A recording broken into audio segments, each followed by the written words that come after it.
Hi viewers, நான் இன்றைக்கி உங்களுக்கு செஞ்சு காட்ட போகிறேன் எப்படி ஒரு மசாலா பொட்டேட்டோன்னு செய்கிறேன்ட்டு. இது நீங்கள் தோசையோடைய மசாலா தோசை மாதிரி பூரி இல்லாட்டி போண்டா கூட இதே மெத்தடில் செய்கிறத யூஸ் பண்ணி குக் பண்ணி பார்க்கலாம்.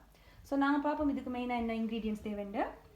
நான் இங்கே கொத்தமல்லி கொஞ்சம் சாப் பண்ணி வச்சுருக்கேன், ஆனியன் கொஞ்சம் சாப் பண்ணியிருக்கேன், பச்சை மிளகாய் கொஞ்சம் சாப் பண்ணியிருக்கேன், கறி லீவ்ஸ் கொஞ்சம் சாப் பண்ணி வச்சுருக்கேன். இதுக்கு நான் 3 பொட்டேட்டோ அவிச்சு மாஷ் பண்ணி வச்சுருக்கேன். இன்னைக்கு ரெட் சில்லி பவுடர் கொஞ்சம் 1 டீஸ்பூன், 1/2 டீஸ்பூன் மஞ்சத்தூள், 1/2 டீஸ்பூன் உப்பு, கடுகு கொஞ்சம். இப்போ நான் ஒரு பேனில் எண்ணெய் வந்து 1 டேபிள் ஸ்பூன் போட்டு ஆன் பண்ணி வச்சுருக்கேன். இப்போ நான் அதில் எண்ணெய் காஞ்சதுக்கு பிறகு இந்த கடுவை இப்படி போடுறேன்.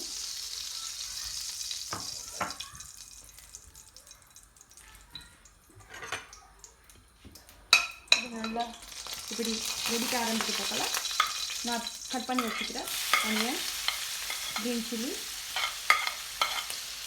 போட்டு நல்லா இதை மிக்ஸ் பண்ணுறேன்.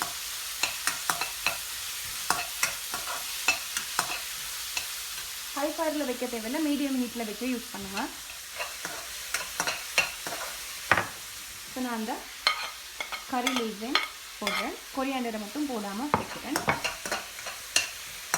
இது ஒரு 2 நிமிஷம் வதங்கினதுக்கு போகிறோம்.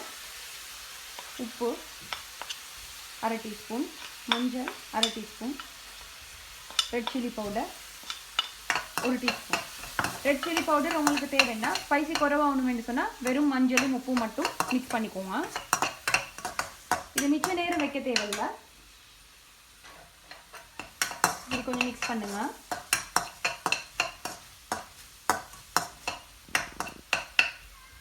இப்போ நாங்கள் இந்த மாஷ் பண்ணி வச்சுருக்க 3 கிழங்க இதில் ஆட் பண்ணுறோம்.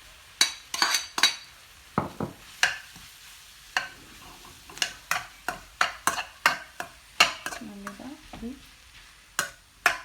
எல்லா இடமும் ஒரு மாதிரி மிக்ஸ் பண்ணுவேன்.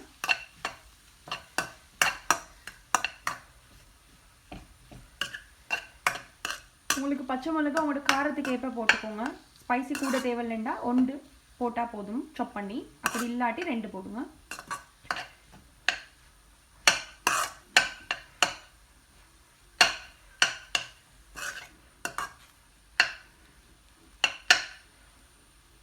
இது நல்லா இப்படி இது குயிக்காக ஈஸியாக செஞ்சிடக்கூடிய உண்டு, மிச்சம் டைம் எடுக்காது.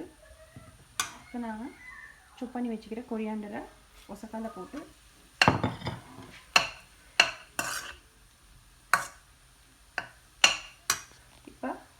இதை ஆஃப் பண்ணி இப்போ இது ரெடி ஆகிடுச்சு. நல்ல ஸ்மெல் ஆகிக்குது, நாங்கள் கொத்தமல்லி போட்டதுனால அந்த அரோமா இருக்குது.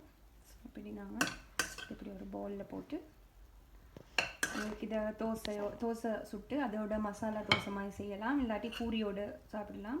ஈவன் இது வந்து போண்டா மாதிரி செஞ்சு கூட டேஸ்ட் பண்ணி பார்க்கலாம்.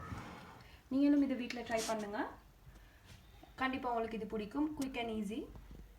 தேங்க்ஸ் ஃபார் வாட்சிங்.